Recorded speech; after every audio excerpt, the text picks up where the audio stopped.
अस्सलाम वालेकुम गाइस। तो जैसा कि कल के ब्लॉग में आप लोगों ने देखा, हम लोग चले गए थे सैरी करने। फिर उसके कुछ देर बाद आ गए फजर की नमाज पढ़ने और फिर हो गए थे दोपहर में नहा धो के रेडी। और फिर हम लोगों ने लगाया आदिल कादरी का एक्यू एक्वा परफ्यूम।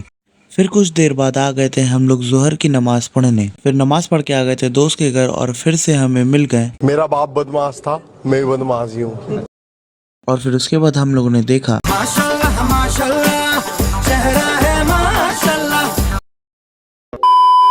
फिर आ गए थे शाम में निजामिया से इफ्तारी के लिए बिरयानी लेने। फिर कुछ देर बाद आ गए थे मगरिब की नमाज के लिए और फिर तरावी पढ़कर आ गए थे जिम और जा रहे थे स्ट्रेचिंग करने। इतने में हम लोगों ने देखा पंछी बनूं उड़ती फिरूं मस्त गगन में।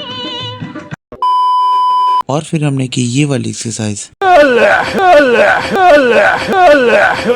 फिर आज का सारा मिक्स वर्कआउट कंप्लीट करके आ गए जिम से बाहर। और जिम से बाहर आते हुए दिख गए डोगेश भाई। फिर निकल गए घर की ओर। फिर इतने में ही रास्ते में मिल गए थे दोस्त लोग। फिर हमने देखा